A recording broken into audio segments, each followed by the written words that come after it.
private part of our economy is working, because governments can go only so far. Their role is primarily to make policies, ensure that the system of courts and justice and security works, and to do good quality regulation.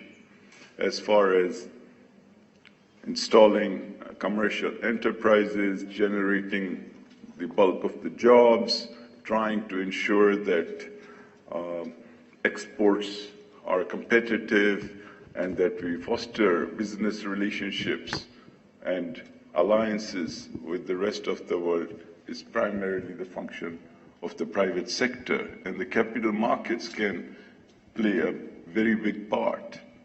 Sadly, our capital markets have moved at a pace that is probably less than what the requirements of the 21st century are. So all of you getting together here, trying to share experiences, trying to figure out what works and what doesn't, I think is a timely and important idea, and one can only welcome it. At the same time, this whole meeting is taking place in the context of larger developments in the region. I want to talk especially about the Belt and Road Initiative, which our great neighbor China has initiated under the leadership of President Xi Jinping. And this is a multi-trillion project, and it wants to bring together people not just from the region but from all continents virtually, and to impact fundamentally the lives of billions of people. And I think this network of connectivity, not just of people but of ideas, will be transformational for the rest of the 21st century. And Pakistan is, really proud to play a part in it. The China-Pakistan Economic Corridor also provides ways for us to further strengthen our relationship with all of you. And I think the creation of a harbor, the creation of a road network that connects the harbor with Western China, it will reduce the cost of Chinese energy supplies.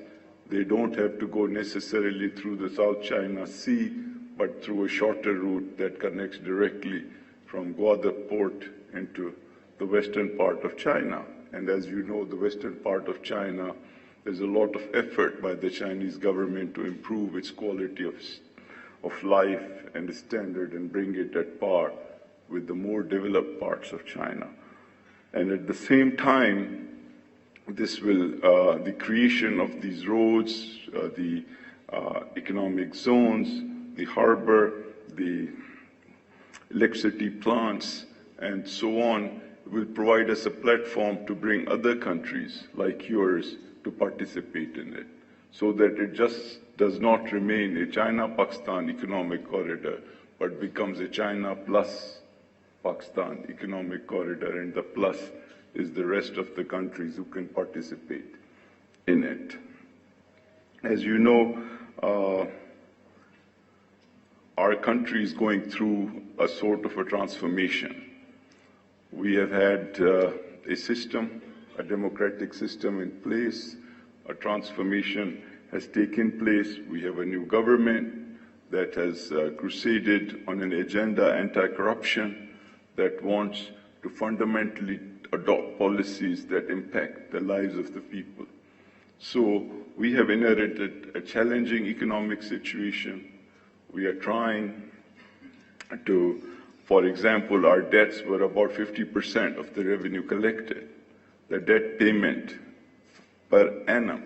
So we are trying really to figure out a way both to tackle the debt situation, to try to improve our exports, which have not done such a good job in the recent past.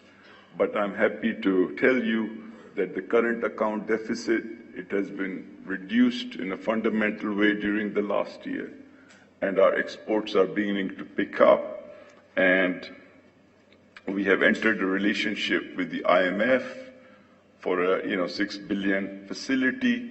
But it's not the money that's important. What's important is that it opens the doors for increasing the quality and quantity of our relationship with other partners, like the Asian Development Bank, like the World Bank, like the Asian Infrastructure Bank, like the Islamic Development Bank, and bilaterals.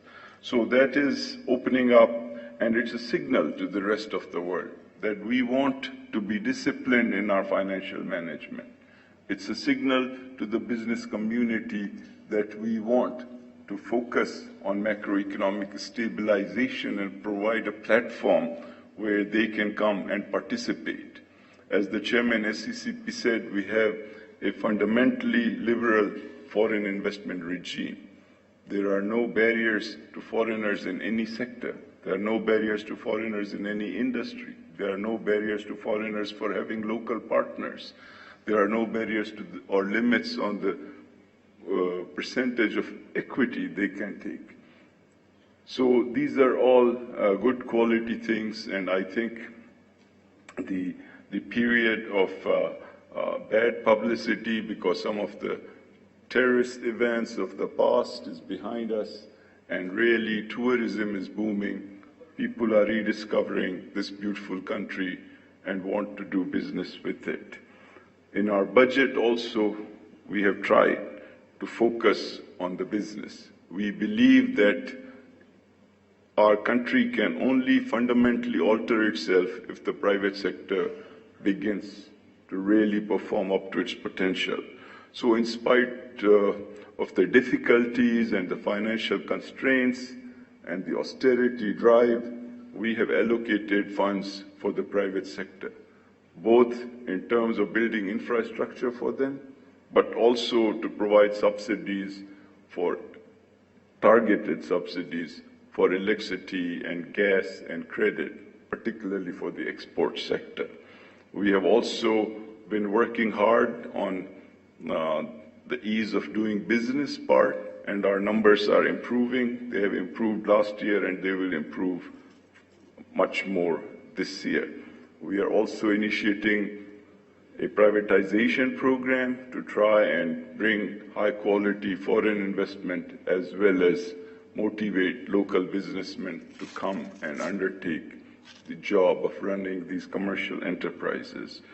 As I said, we are also focusing on creating economic zones with a special set of incentives to try and increase investment by China, but also others. So I think these are some of the transformational events that are taking place. We have a leadership, our Prime Minister, who is motivated with transparency and good government. And I can assure you, if you come here, you will find a level playing field.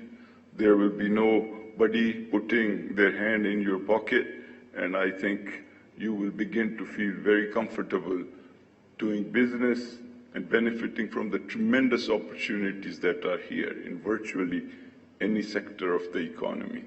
So we welcome you. The last thing I want to say is that this meeting is timely. The topic is very important and very interesting, and the right set of people are here.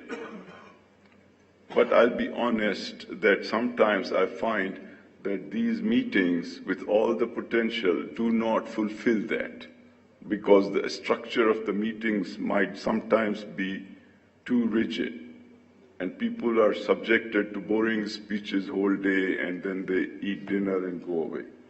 Okay, and maybe do a little bit of shopping, which I hope you will, because the economy needs for you to shop. But, my suggestion, my humble suggestion is try not to just have speeches, but allow time for interaction.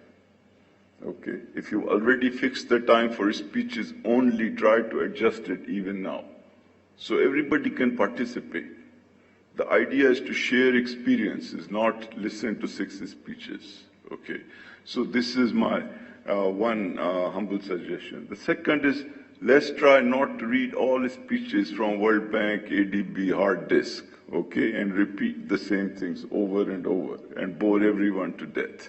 Let's try and be practical.